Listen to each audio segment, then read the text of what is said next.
Bueno, me llamo Manuela, soy estudiante de literatura y en este momento soy practicante de aquí de antimateria. Lo que escribí fue un libro que abraza el apocalipsis y el fin de la escritura para preguntarse y descubrirse a sí mismo. Hola, me llamo Daniel Mesa, soy librero de libros de antimateria y pues no sé, hago muchas cosas y yo escribí esto. Hilda Hills sabe que escribir para los muertos es la masa madre de la vida. Hola, yo soy Melisa, también aquí parte del equipo de antimateria y escribí esto. Llegaron las extraterrestres, cargan el engendro grotesco de la libertad, se fecundan entre ellas mismas, declaran el fin del mundo. Cuidado, son contagiosas.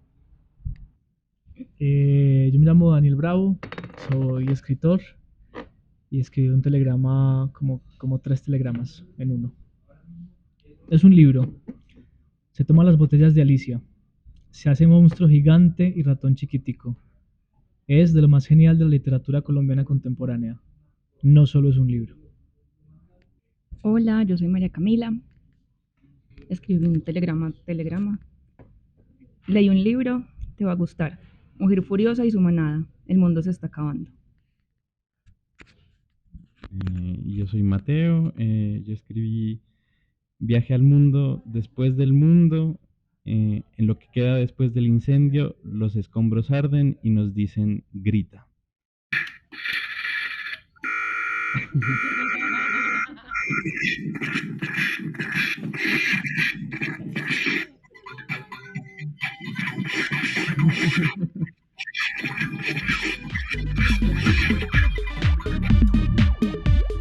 Contraposición a la materia común.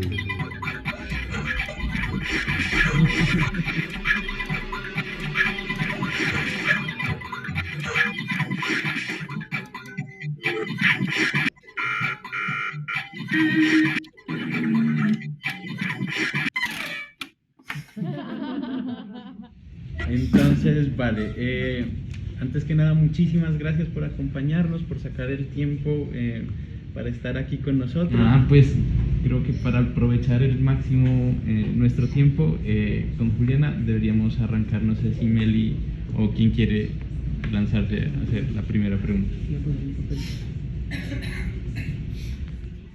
Mi pregunta, Juliana, es ¿cómo recomiendas leer este libro? En especial las partes donde hay cuadrículas.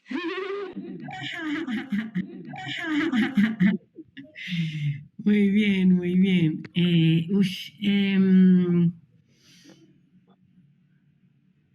Bueno, habría una primera respuesta que tiene que ver como con el orden del libro.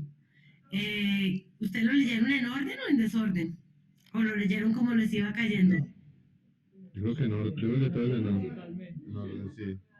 En orden y en desorden, porque hay gente que dice que le gusta ponerlo en la mesa de noche y abrir una página de vez en cuando.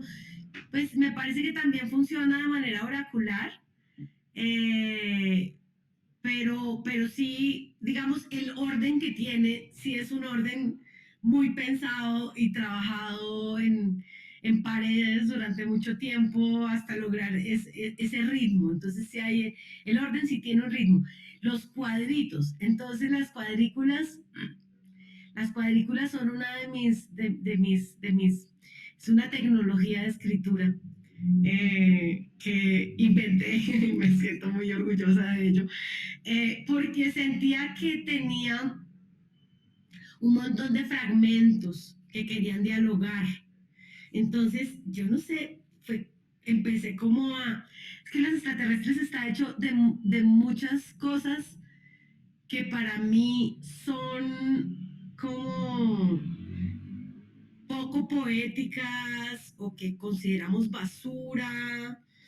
Y una de ellas son los cuadros de Excel, o sea, los cuadros de Word, o sea, esa vaina es como lo peor, ¿no?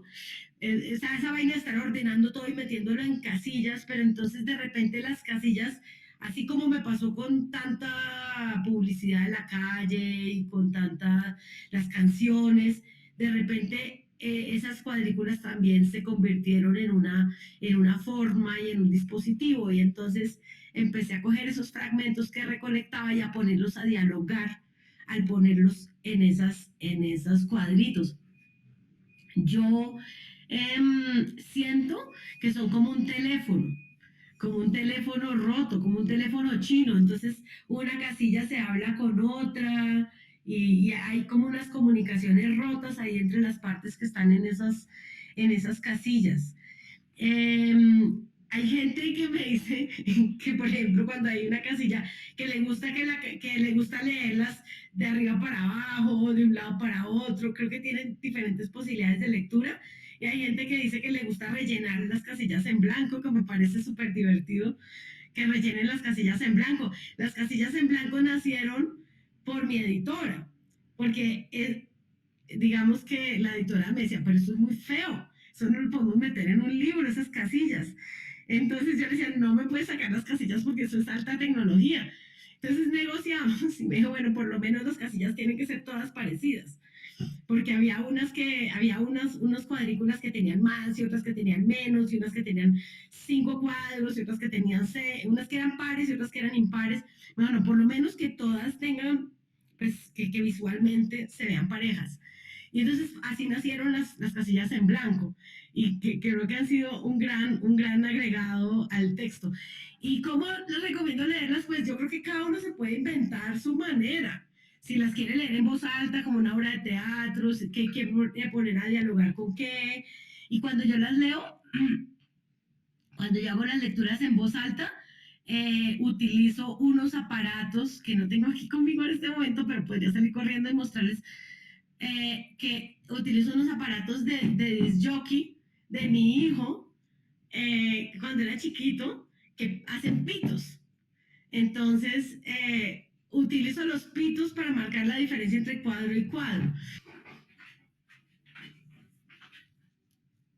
Es esto. Entonces, esto hace sonidos.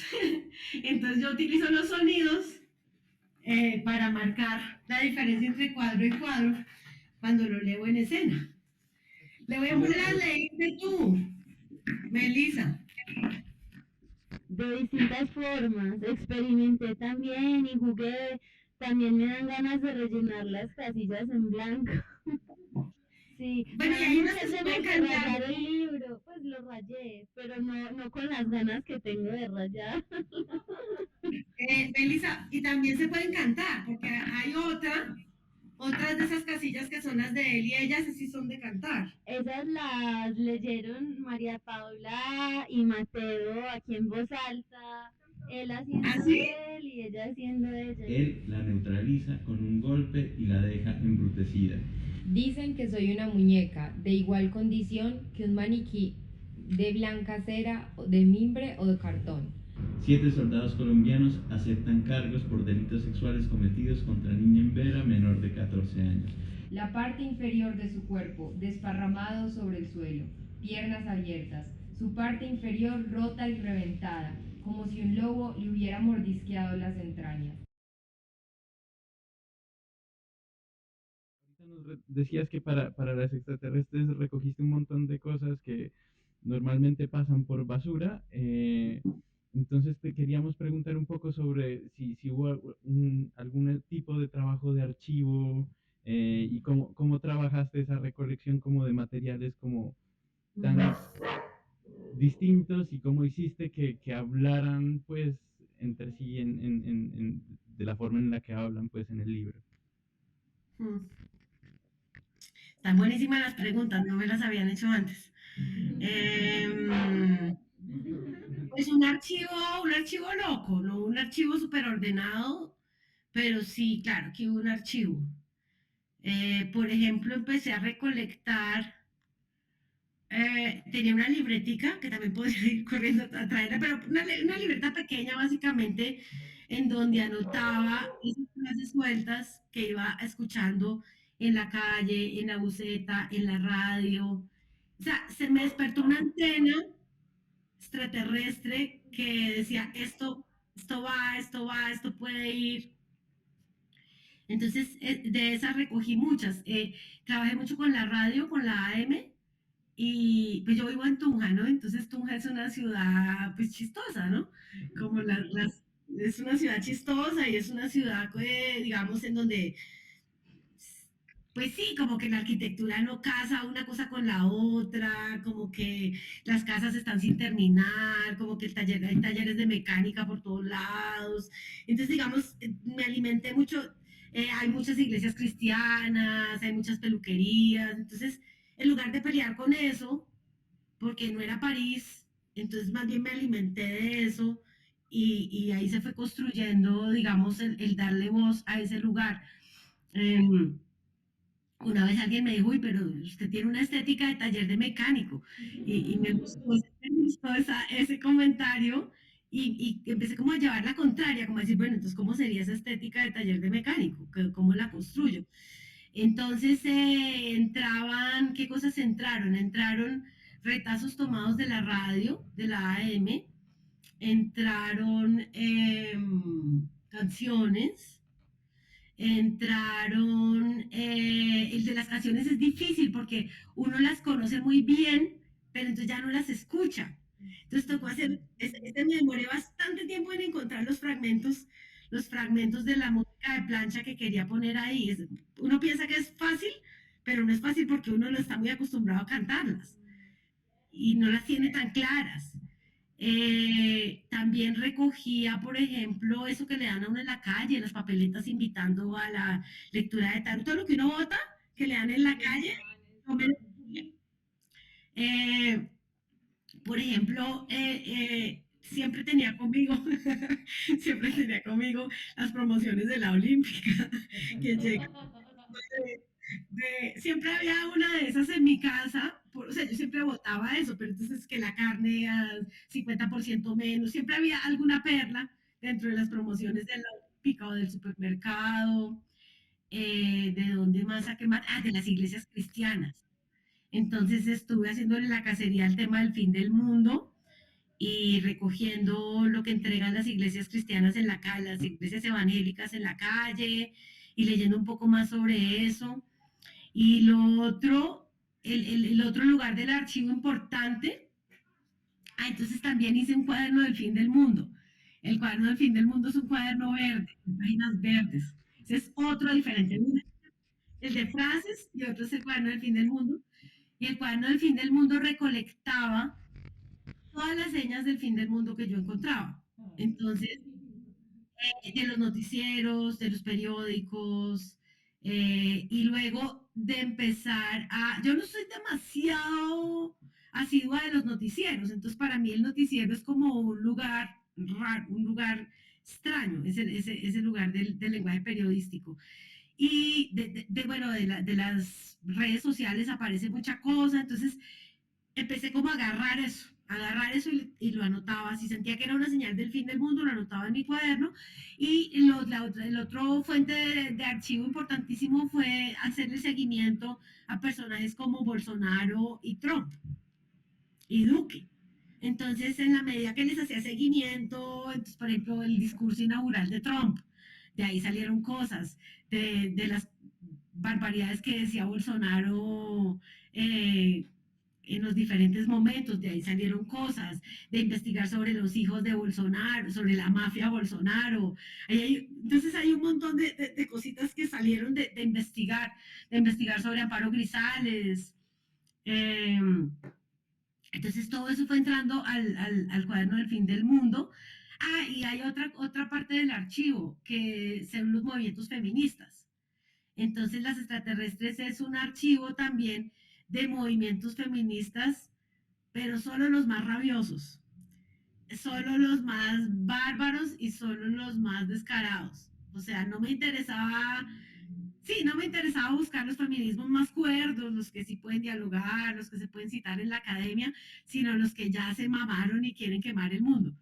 Entonces, los escogía por su rabia, por su nivel de rabia, y allí puedo nombrar a varios. Hay varios citados como por debajo de cuerda, hay varios movimientos citados. Por ejemplo, el epígrafe de la oscuridad, sobre qué es lo que dice el epígrafe, que estamos en la oscuridad, es tomado de un manifiesto del movimiento Witch. El epígrafe y el postpígrafe, que también es una cita, son tomados del movimiento. Mira, en la oscuridad todas somos iguales y es mejor que te lo creas. Estamos en la oscuridad, cariño.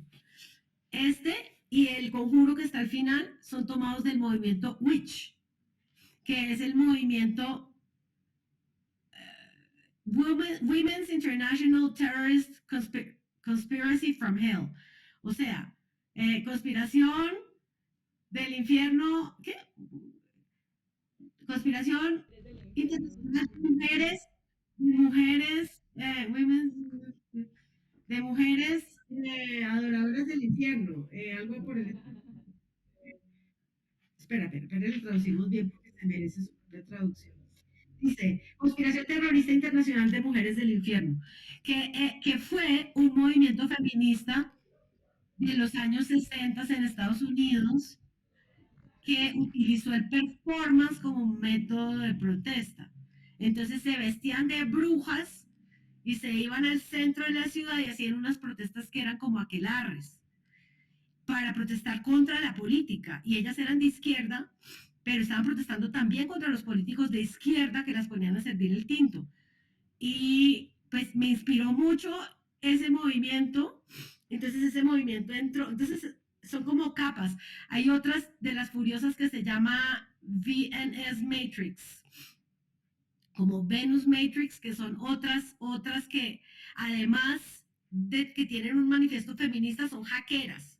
Entonces hackean, esas le van a interesar a Daniel. Se meten en los sistemas, hay varias hackeras, varias que son hackeras, entonces se meten en los sistemas y hackean el patriarcado desde la red.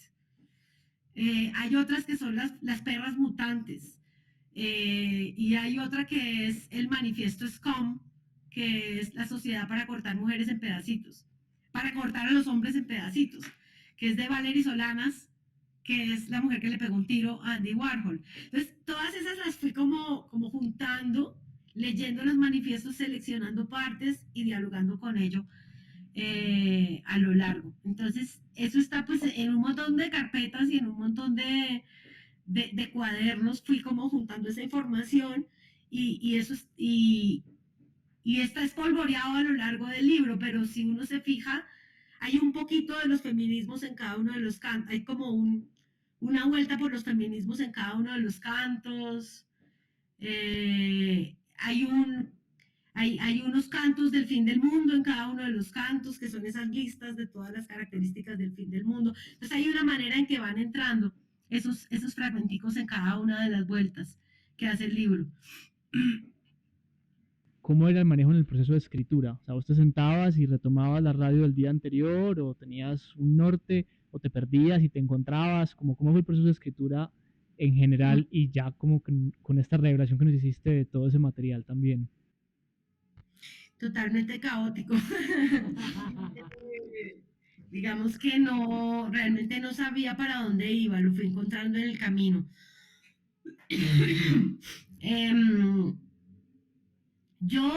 Las extraterrestres nació, o sea, yo supe que había un proyecto cuando empezó a aparecer una fuerza en el lenguaje. O sea, el primer texto es el primer texto que apareció, el de la mujer que se sale de la página. Y yo creo que el segundo texto que apareció es el manifiesto de las extraterrestres. Y me empezó a pasar una cosa de que cada vez que escribía, el personaje cambiaba totalmente.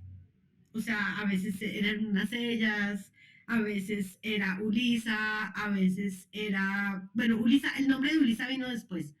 A veces era una ella que se estaba divorciando, a veces eran estos chismes y estas frases que yo empecé a llamar como todo esto de como publicitario, de los avisos publicitarios, digamos, esa onda la empecé a llamar como intensidad electrodoméstico, o sea, como ser nevera o ser una cosa que se conecta o ser, digamos, un aparato y como a escuchar ese sonido del capitalismo y del mundo en el que estamos desde ahí. Entonces empezaron a aparecer algunas canciones, empezaron a aparecer todas estas cosas muy disímiles, pero que yo sentía que tenían una fuerza tremenda y la quería seguir persiguiendo. Entonces, como que me di la oportunidad de me di la oportunidad, o sea, uno siempre piensa como, esto es otro proyecto, esto es otro proyecto, esto es una cosa diferente, este es otro personaje. Y me di la oportunidad de decir, no, es una misma energía. Entonces, ¿cómo funcionan estas diferentes partes dentro de esa misma energía? Yo venía de un intento de estudiar la maestría en artes vivas y en ese intento fue un intento fallido en la Universidad Nacional y siempre que hacía mis propuestas ante el grupo me decían, pero ¿por qué cambia de tema todo el tiempo? ¿Por qué todo el tiempo está mutando? Y entonces con este libro hice lo contrario y me di la posibilidad de mutar. Dije, bueno, dejémosla mutar. A ver, ella, o sea, si la mujer se está saliendo de la página y necesita mutar, dejémosla mutar. A ver, ¿en qué es todo lo que necesita mutar?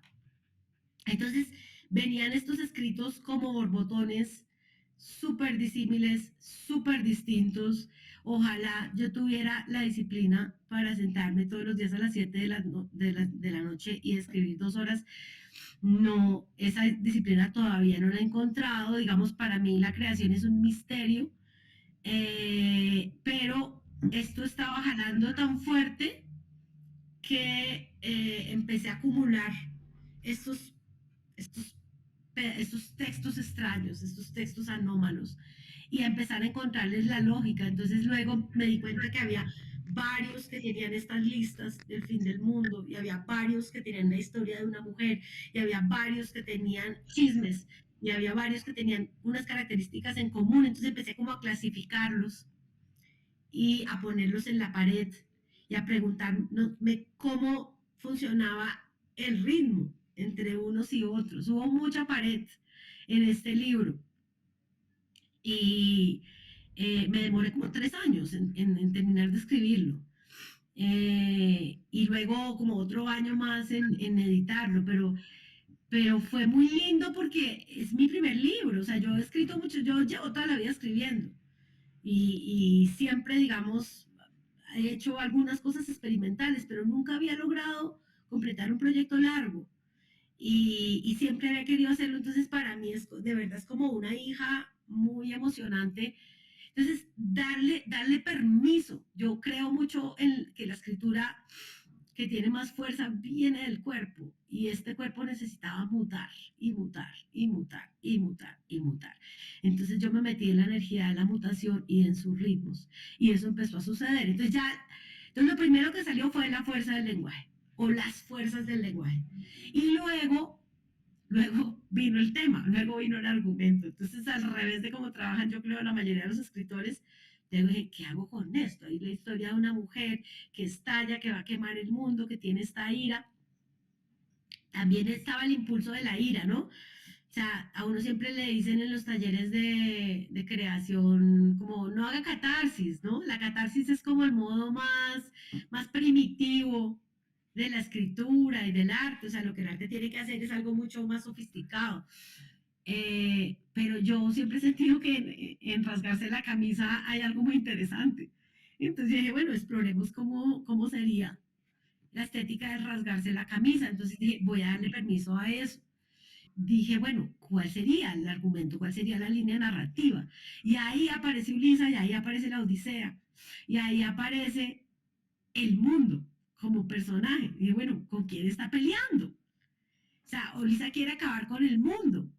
Y entonces hubo alguien que me dijo, sí, pero ¿cuál mundo? Porque hay muchos mundos. Entonces eso me dejó pensando mucho. O sea, no es una pelea contra el vacío, es un mundo en particular.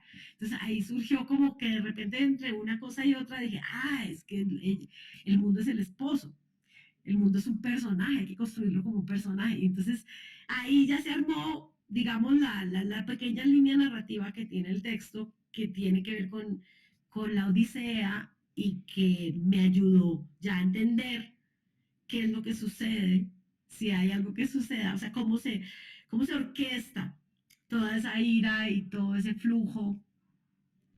Eh, y sobre esa línea, luego entonces trabajar la línea, trabajar a Ulisa, trabajar al mundo y luego pensar en los ciclos, como en los 5 cantos que tiene el texto.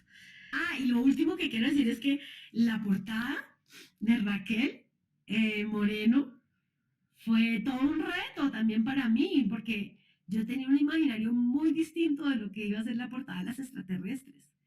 Entonces, cuando ella mandó esto, yo quedé como que, uy, pucha, yo no sé si puedo esto es mucho color, es mucha intensidad y tiene una energía compartida, pero también es su propia cosa. Entonces, esto también fue la apuesta del editorial. Y pues esta es la estética de ella, pero es la estética de ella interpretando el libro. Y hoy en día estoy muy contenta de que ella sí haya sido la ilustradora de la portada, porque también ahí yo aprendí algo, ¿no? Como la portada también le da una última capa al libro, que o sea, el libro ya empezó a coger un camino que ya no es las manos del autor. Ya el libro empieza a llenarse de otras capas y eso está muy lindo.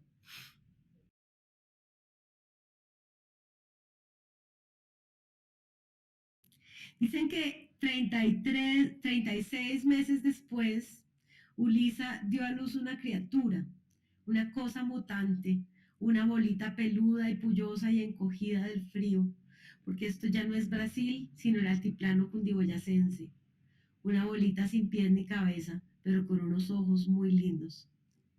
Dicen que la criatura sigue viva gracias a los minuciosos cuidados de la madre, que la alimenta con flores de diferentes cactus, le prepara compotas de hígado de animales mansos y caldos de costilla de animales salvajes. Dicen que por las noches de luna la madre canta, pequeña cosa mutante, pequeña cosa preciosa, mientras la mece entre sus brazos como una hamaca. Te llamarás libertad, dice la madre, mientras lame el cuerpo de la pequeña para acabar de quitarle esa costra pegajosa en que vienen envueltas las criaturas de nacimiento tardío. Y ante sus lengüetazos ásperos en el ombliguito, las axilas, las orejitas, las ingles, los labiecitos, la criatura se retuerce y ríe y le dice: seremos amigas, seremos socias, seremos cómplices, seremos magníficas. Pondremos juntas un cabaret en un pueblo del Magdalena Medio. Seremos insaciables, revolucionaremos. Escucharé tus cuchicheos y guardaré tus secretos en el laberinto más profundo de mi oído. Y así es como la cosa crece. Es casi tan grande como su mamá. Dicen que duermen juntas sin pijama, que para calmar la angustia, la una chupa de los orificios de la otra, que traman planes preocupantes para el futuro de los hombres. Dicen que la madre es extraterrestre, medio bruja, y que la hija tiene poderes macabros, que a la hija la han visto en diferentes cuerpos, de perra, rata, diabla parida e incluso igualitica a su mamá. Solo es posible identificar a la mutante de la madre, porque cuando se toma unos tragos, habla al revés. Dicen que son felices, y en cada cumpleaños se embriagan recordando el nacimiento de libertad.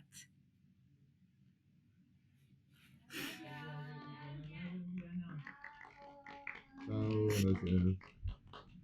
Ay, chao, que se diviertan. Muchas gracias.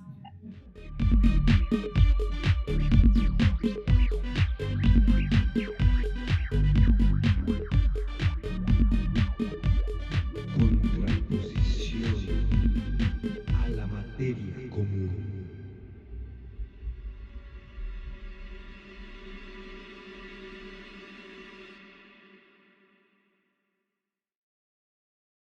Colombia, potencia de la vida.